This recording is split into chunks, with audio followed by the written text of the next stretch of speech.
결혼과 이제 출산에 관련되는 부분을 다루는데, 요즘 이제 사회적인 이슈가, 우리나라의 사회적 이슈가 결혼을 안 하려고 그런다. 그 다음에 출산을 안 하려고 그러다 보니까 이제 인구에 문제 생기고, 지금 그래서 사회 기반이 지금 문제가 생기기 시작한 거를 계속 예측을 많이 하고 있고, 굉장히 오랜 시간 동안 거의 몇 년, 아니 10년 가까이를 계속 돈을 쏟아부어도 지금 현재 이 문제가 해결이 지금 안 되고 있는 상태입니다. 근데 이 문제는 원론적인 관점에서 한번 바라봐야 돼요. 자, 우리가 보면은 이 심리라는 놈이 참 무서운 사람이에요. 이 사람마다 이 심리가 굉장히 무섭거든요. 그런데 이 심리에 관련되는 부분으로 이 문제를, 이 결혼의 문제와 출산의 문제를 바라보려고 들지 않습니다. 뭐로 바라보고 있냐면은 사회의 현상을 가지고서 자꾸 바라봐요. 사회 현상. 자, 이 사회 현상이 요 결혼의 문제와 출산의 문제를 유발했다라고 대부분들이 그렇게 판단을 하고 있어요. 어디에 논리냐면 경제의 논리입니다. 경제 논리거든요. 이 경제적 관점의 논리, 가치의 관점에서의 논리를 항상 어디에다가, 결혼과 출산에다가 연결을 해서 보고 있는 게 현실이에요. 자, 그러다 보니까 결혼과 출산에 문제가 발생을 했다. 결혼율이 떨어지게 되고 출산이 낮아지게 되는 이런 결과가 결국은 이 사회현상, 즉 이 경제 논리 때문에 만들어지는 현상이다. 그러다 보니까 계속 이슈화돼서 나오는 게 집에 대한 얘기, 집에 대한 얘기, 우리 자산에 관련된 얘기예요. 또 하나는 뭐가 있습니까? 아이가 태어날 때 출산하고 난 다음에 양육에 대한 부담 문제, 양육 부담 문제에 관련된 얘기가 나옵니다. 다 돈과 경제 논리에서 나오는 거거든요. 이런 제반적인 내용들이 애들이 관련되는 뭐 수당, 뭐 기타 등등 관련돼서 굉장히 많은 것들을 지원을 하려고 들고 있고, 경제 논리에서 입각을 해서 생각을 합니다. 자, 그런데 멀리 내다볼 필요도 없고요. 우리가 늘 얘기를 하죠. 역사는 왜 필요하다 그랬습니까? 미래를 예측할 수 있는 거거든요. 역사를 들여다보면은 미래가 어떻게 갈지를 너무 흡사하게 환경이 가요. 그래서 우리나라 역사가 왜 중요하냐면, 우리는 그러한 나름대로의 사회적 환경이라든가 이런 문화적 코드를 가지고 있기 때문에 그래요. 자, 그렇다 그러면 이제 멀리 갈 것도 없어요. 30년 전으로 돌아가 보죠. 자, 그렇게 가보면은 항상 무엇을 가냐면, 그때는 고만 낳으라 그랬어요. 옛날에는 한 집에 뭐 둘도 많다, 뭐 별의별 표가 다 붙을 정도로 우리가 성장해 갈 때는 이상하게 30년 전만 하더라도 산하정책을 폈습니다. 결혼이요 아무나 막 한다 그래가지고 난리 났었어요. 그래서 결혼 못하게 해가지고, 그래서 문제점들이 굉장히 차별적인 그런 내용들이 굉장히 많았었거든요. 자, 문제는 뭐가 있냐면 30년 전에는 지금 이러한 문제가 없었는데 왜 사회가 이런 현상을 유발했다? 맞아요. 30년 전에는 경제적으로 가난했습니다. 그죠? 이 가난한 건 사실이에요. 가난했는데도 아이는 많았거든요. 그리고 결혼도 잘했고요. 근데 문제는 지금은 사회가 굉장히 부유해지고 이렇게 되다 보니까, 그러면 없어서 결혼을 못하는 거네요. 그죠? 그거 좀 이상하죠? 그러면 결국은 이때는 분명히 가난했거든요. 근데 이때는 가난하진 않아요. 그러면은 가난하지 않은데 왜 역으로 이렇게 갈까? 그렇게 가다 보니까 어떤 현상이 생기냐면, 경제 논리에서 경제적으로 좋아지면 좋아질수록 뭐가 문제 생기고 있다는 얘기예요. 지금 이 마음에, 즉 이 심리에 문제가 발생을 하고 있다는 걸 사람들이 지금 인식을 못하고 있다는 얘기예요. 그래서 우리가 늘 항상 얘기를 할 때 이 심리는 마음의 작용에서 가는 건데, 우리가 지금 반드시 해줘야 되겠다라고 생각하는 게 뭡니까? 남자는 스트레스에 이 힐링 체계를 좀 만들어주면 안 되겠느냐? 그 다음에 여자는 상처에 치료 체계를 만들어주면 안 되겠느냐? 이렇게 만들어주게 되면은 심리의 힐링 시스템과 그 다음에 상처 치료 시스템을 만들게 되면 어떤 현상이 생기게 되냐면, 표현이 어떻게 됩니까? 이게 안정이 되니까 표현이 좋아지겠죠. 표현이 좋아지죠, 당연히. 그 다음에 또 신체는 어떻게 돼요? 심리는 몸에도 연결이 돼 있고 마음에도 연결이 돼 있거든. 심리가 안정되니까 몸도 같이 안정이 되는 거예요. 또 건강도 회복이 되겠죠. 신체의 건강도 건강해지겠죠. 나름대로. 옛날에는 없어서 건강하지 못했다 치면 지금은 잘 먹고 잘 크고 있으니까 건강한 것도 어렵진 않거든요. 그러면 표현이 두 종류가 있어요. 하나는 내부 표현이 있고 하나는 외부 표현이 있습니다. 즉 말과 행동으로 하는 이런 표현도 좋아질 거고, 그 다음에 또 하나는 생각이 있잖아요. 이 생각도 좋아집니다. 자, 생각이 좋아지면은 뭘 만들게 됩니까? 내가 예를 들어서 상처를 치료하면 뭐가 생긴다 그랬어요? 좋은 감정이 생긴다. 현재가 행복해지려고 그러고, 그 다음에 스트레스가 힐링되면 열정이 생깁니다. 우리 베이비부머 시대를 얘기를 하는데 옛날에 이 시대에 있던 사람들 정말 미친 듯이 일을 하고 미친 듯이 뭔가를 했어요. 왜 그럴 것 같아요? 저 자식 먹여 살리는 거? 물론이 당연히 그래야죠. 그런데 그거보다 더 중요한 건 뭐냐면 자기의 미래 행복이에요. 그게 열정이거든요. 그 열정을 가지고 있었던 옛날 사람들은 특징이 뭐냐면 곧 죽어도 열정적이었어요. 곧 죽어도 열정적이었다니까요. 그래서 이 열정이 이런 걸 가지고 있어요. 그러면 그때 당시에는 스트레스 안 받았느냐? 상처 안 받았느냐? 아니에요. 사회 환경이 달라요. 그때 당시에 받은 이런 가난, 누구나 다 같이 가난하니까 이때 받았던 스트레스와 상처는 1이라고 보면은 지금 받는 스트레스와 상처는 100이라고 봐야 되는 거예요. 문제는 뭐냐면 이 스트레스를 힐링하고 상처를 치료하는 메커니즘에 대한 시스템을 정확하게 언제부터? 아이들 때부터 하나씩 이게 만들어놔야 되는데 그게 아니라 여기를 다 차단시켜놓고 뭐만 경제 논리에 맞도록 이 지식을 강화시키게 되다 보니까 답이 안 나오는 거예요. 그러면 여러분들 한번 생각해 보세요. 신체도 내가 진짜 제대로 이거 안 먹으면 내가 죽어가. 그 다음에 이 표현도 안 좋아요. 그러다 보니까 왜곡되기 시작을 해요. 결혼 왜 해? 이렇게 나오는 거예요. 결혼을 왜 해? 왜냐면 내가 행복하지 않을 텐데 라는 생각이 들어요. 결혼 당연히 하기 싫으니까 결혼을 하더라도 애 안 낳는 거예요. 안 낳으면 돼요. 그러면 내가 벌어 내가 쓰면 되는 거 우리들이 벌어서 우리들이 행복하자. 틀린 얘기 아니잖아요. 그런데 문제가 뭐가 생기냐면 그 이유가 바로 뭐냐면 바로 스트레스 힐링법과 상처 치료법을 가지고 있지 못하다 보니까 좋은 감정과 사랑의 감정이 만들어지지가 않고 그 다음에 스트레스에 힐링을 하는 체계가 되지 않다 보니까 열정이 생기질 않게 되니까 결국 뭐냐면 열정과 사랑이 사라지는 사회. 그래서 자기 기분 좋은 대로 가는 거. 자기 편한 대로 가는 거예요. 그래서 열심히 돈 모아서 어디로 가요? 놀러 가야죠. 내일이 어디 있어? 아이 따위는 관심이 없다니까요. 내가 행복해야지 라는 생각에 그러니까 오늘만 행복하고 가면 돼요. 그러면 다음은 그건 내 할 바 아니고 그래서 결혼을 할 필요가 없어지게 되는 거고 출산할 이유가 사라져버린 거예요. 즉 내 중심의 사회가 만들어지게 된 거예요. 그거는 왜 만들어지냐면 경제 논리가 그렇게 만드는 거예요. 경제 논리가. 그런데 인간은 인간답게 살아갈 때 인간답게 살아가는 스트레스 힐링법과 상처 치료법을 갖고 있게 되면 결혼하지 말라고 해도 결혼하고 싶어져요. 애 낳지 말라 해도 애를 낳고 싶어져요. 여자라면은 내가 사랑하고 좋아하는 사람이 생겼어. 그러면은 애 갖고 싶어하는 이상한 감정이 움직여요. 왜? 좋은 감정. 여러분들은 결혼할 때 왜 했나요? 결혼할 때 좋아서 사랑하니까. 그래서 지금 행복 감정이 있으니까 이 사람이랑 살면 진짜 행복하겠다 생각해서 그래서 행복해서 결혼을 하잖아요. 그래서 결혼해서 가다 보니까 내 아이가 태어났을 때 얼마나 행복했어요. 지금은 안 행복해요. 왜? 태어나면은 한 근심 돼요. 그거를 아이들이 보고 자라온 아이들이에요. 그러다 보니까 30년 전과 지금은 상상을 못하는 일이 벌어진 거예요. 왜냐하면 요 경제발전 시기에 경제 논리에서 이렇게 진행이 되다 보니까 30년 전에 이 사람들이 왔던 방식으로 지금 현재를 살아갔다가는 큰일 나겠거든요. 왜냐하면 경제가 그래서 사회가 변했기 때문에. 자, 그렇다 그러면은 결혼 문제와 출산 문제를 해결하려면 과연 어디를 회복을 해야 될 거냐? 경제를 아무리 때려 집어넣는다고 되는 얘기냐고요. 이거 가지고는 안 돼요. 이거는 차라리 안 하는 게 나아요. 물론 그걸로 인해서 너무너무 고통받고 아파하는 사람들한테는 필요해요. 그러나 대부분의 사람들은 이건 정책의 문제거든요.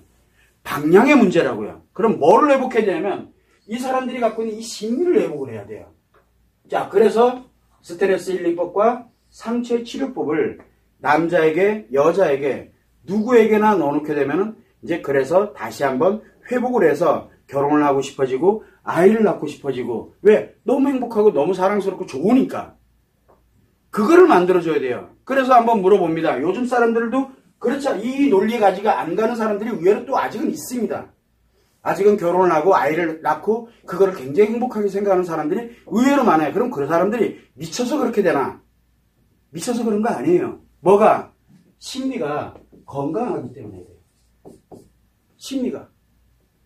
그래도 둘이 스트레스, 그 다음에 상처를 받더라도 힐링하고 치료하고 이러면서 서로 알콩달콩 살아가는 그거를 아직은 가지고 있기 때문에 결혼을 해서 출산을 하고 이렇게 살아가는 거예요. 그런데 이 사람들이 잘못된 사람으로 지금 가고 있는 이런 추세가 문제가 생긴다는 거예요. 그래서 무엇을 가져야 되냐면 심리가 건강하게 회복을 하게 되면 결혼 문제와 출산 문제는 올라가게 됩니다. 자, 그러면은 몇 년을 앞으로 한 번은 가봐야 될 것 같아요. 몇 년을. 최소한 한 세대는 가야 돼요. 그러면 한 세대를 가려고 들 때 무너지는 것도 한 세대가 걸렸지만 다시 회복의 시작점도 지금부터 해야 한 세대를 후에 나타나는 거거든요. 자, 그렇다면 30년을 갈 때 우리가 이제 눈앞에 바로 나타나게 하려면 누구부터 먼저 해야 돼요? 결혼할 애들부터 먼저 시켜야 돼요. 즉 아이들부터 먼저 이 스트레스 힐링법과 이 상처의 치료법을 기초적인 것만이라도 자연스럽게 넣어놓자는 거예요. 왜? 그 아이들이 앞으로 몇 년 지나면 결혼할 나이가 돼요. 결혼할 나이가. 그러면 그 아이들부터 먼저 하면 되는데 대학생이라든가 20대에 있는 청년들이라든가 이런 사람들에게 교육 안 하잖아요. 그 사람들은.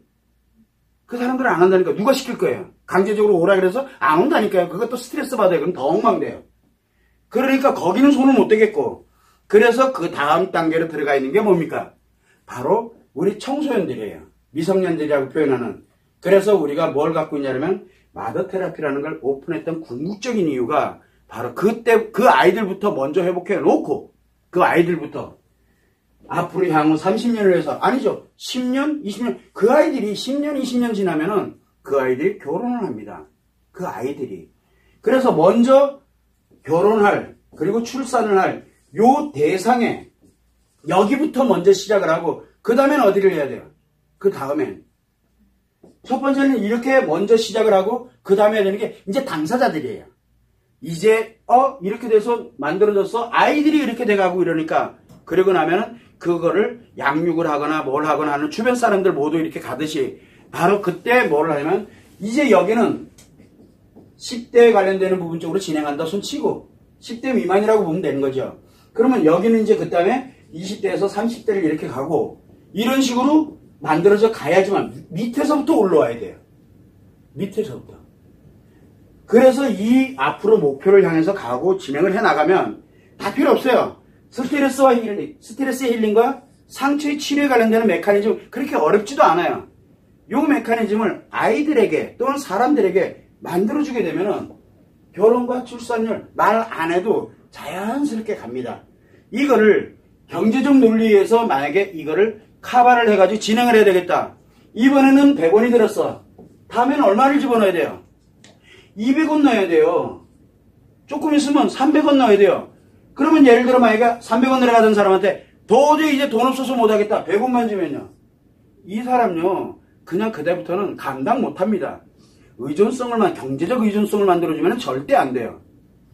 진짜 필요한 사람에겐 가야 되는 건 맞지만 그냥 일반적으로 이렇게 힐링해서 또는 치료를 해서 회복할 수 있는 문제를 경제적 논리로 풀어가면은 굉장히 위험해진다는 거예요.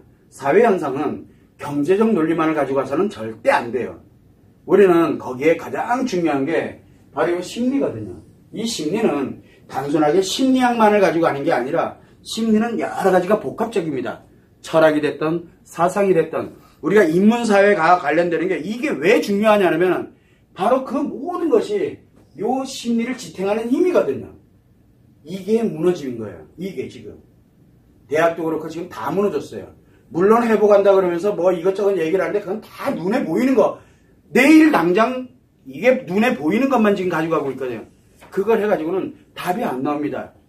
여기에 일로 돌아가야 돼요. 심리가. 경제가 일로 돌아가자는 게 아니에요. 이 마음이 작용을 하고 있는, 그래서 이 심리를 30년 전에 그 심리로 회복을 시켜줘야 돼요. 물론 그때하고 지금은 많이 다릅니다. 뭐가? 사실이. 즉 가난한 나라와 그 다음에 조금은 그래도 소득 수준이 높아진 그 나라에서의 그런 사회적 현상은 좀 다릅니다. 지식도 다르고. 그러나 지식을 뭐라 하는 게 아니에요. 지금요. 제가 얘기하는 건 심리를 얘기하는 겁니다. 이때로 회복을 해야 그러면은 사회 현상에 이 결혼이라든가 출산이라든가 이런 문제와는 관계없이 사회 현상은 사회 현상대로 발전을 해나가고 심리는 그대로 안정적인 체계를 유지할 수 있게 됩니다. 그래야 근간이 되는 거거든요. 경제 논리도 결국은 결혼 출산율에 달려있다는 거. 그건 누구나 다 알아요. 그런데 그렇기 때문에 경제 논리를 풀어야 된다고 생각하는 그런 시대적인 굉장히 큰 오류를 범하고 있는 거거든요. 벌써 지금 오랜 시간 동안 이런 정책을 펴고 있습니다. 이런 정책을 펴고 있는 나라들이 생각보다 굉장히 많습니다. 과연 가능할까? 저는 불가능하다고 생각합니다. 그래서 결혼 출산율을 정부에서 또는 이 국가에서 그 아이들의 산하정책이라든가 이런 걸 정말 돈으로 막였던 거 가시적으로는 드러납니다. 그러나 사회 문제는 점점 더 커집니다. 사회 문제는 점점 더 커져요. 감당할 수 있는 영역이 아니에요. 그래서 심리를 회복해야, 그래야 결혼과 출산에 관련된 문제를 해결합니다. 그 기초를 시작하는 게 바로 마더 테라피예요. 아이들부터 회복시키고 싶은 거예요. 아이들부터. 이게 만들어지게 되면 별로 어렵지 않습니다. 우리 아이들이 살아가는 세상은 인구가 또 모르죠. 어느 날 되면은 한번 시행착오 또 겪었잖아요. 그럼 뭐라 할 것 같아요? 한 30년 지나면 그만 나와라. 우리 이제 방법 알잖아. 이제 회복한 방법. 30년 지나고 난 다음에 정부에서 제발 좀 그만 나와라 이제. 그런 날이 오게 될 확률도 높다는 거예요. 그러면 그때 또 그만 나오면 또 꺾어지겠죠? 그러면 그때가 또 회복시켜가지고 또 한다. 시행착오를 겪어봤기 때문에 우리는 이런 시행착오를 절대 반복을 해서는 안 돼요. 그래서 역사라는 게 필요한 거예요. 우리의 먼 과거를 얘기하고 있는 게 아니라 불과 30년 전만을 한번 보자고요. 여러분들 30년 전이든 지금도 마찬가지지만 결혼하는 사람들, 그 다음에 아이를 낳는 사람들, 돈 없어서 아이를 못 낳는다고요? 집이 없어서 결혼 안 한다고요? 저는 그렇게 생각을 안 하고 있습니다. 물론 이렇게 얘기하면 돌멩이 던지는 사람이 많을지도 모르는데 돈 없이 정말 10원 한 장 없이 결혼해서 둘이 진짜 사랑하고 행복해서 열정을 갖고 사랑을 갖고 둘이 으쌰으쌰 해가면서 아이 낳고 판잣집에서도 얼마든지 살아갑니다. 그렇게 돼서 성공을 하고 그래서 개천에 용도 나는 거고 근데 지금은 안 난다 그러잖아요. 그 이유는 이게 다 무너져서 그런 거예요. 우리가 다 무너뜨려버린 거예요. 그냥요. 그래서 무엇을 가자면 우리 예전에 그 모습으로 심리는 옛날 모습으로 돌아가야 돼요. 심리는 돈 좀 있다 그래가지고 거기에 익숙해져서 경제 논리에 내 인생을 그렇게 무너뜨려서 그러면 국가가 붕괴가 돼요. 국가는 하나의 집단이거든요. 그런 집단이 붕괴가 되게 되면 개인도 보호를 못 받습니다. 인간이 다른 종족에 비해서 다른 어떤 종에 비해서 굉장히 위대한 이유가 뭡니까? 집단 생활이거든요. 사회생활이에요. 그 집단을 못 이기는 거예요. 그래서 우리는 최소한 뿔뿔이 내 스스로가 무너져 내려가는 그런 일을 하지 말고 여기에서 다시 회복할 수 있도록 아주 간단해요. 남자는 스트레스 힐링법을, 여자는 상처치료법을. 그런데 문제는 이걸 아는 사람이 없다는 게 문제예요. 이걸 아는 사람이 없어요. 어떻게 해야 되는데 이렇게 하면 될 것 같아. 해보세요. 그래서 무너지는데. 이게 너무 위험한 거예요. 그래서 저는 이제는 이 문제에 관련된 내용을 특히 마더 테라피를 오픈하면서부터 시작을 해서 이제는 정부, 지방자치단체, 기타 등등 관련돼서 이 내용을 내가 이제 본격적으로 이야기를 할 거예요. 이야기를 할 거예요. 실제로. 우리나라가 안 된다. 그럼 다른 나라 가서라도 내가 합니다. 왜냐하면 분명히 이게 회복되면 다 회복될 수 있는 근거가 다 있으니까 그런 거예요. 여러분들은 항상 생각을 할 때 사회 현상만 앞으로 여러분들이 갈 때 심리를 바라볼 때는 사회 현상을 두고 바라보지 말고 이 사람과 사람 간의 관계, 인간관계에 관련되어 있는 마음이 심리가 어떻게 상호작용되는지 그걸로 인해서 그 사람한테 어떤 영향을 주는지를 봐야지 사회 현상의 논리를 바라봐서는 절대 안 돼요. 그렇다고 사회 현상을 나쁘게 생각하느냐? 그건 아니에요. 발전되면 발전된 만큼 누리면 되는 거예요. 대신 뭘 잃으면 안 되냐면 이 마음과 심리를 잃어버리면 절대 안 돼요. 이걸 잃어버리게 되면 그걸 누리는 만큼 무너져가요. 그럼 우리 다음 세대가 보장을 받지를 못해요. 그걸 여러분들이 참고를 해주시면 됩니다.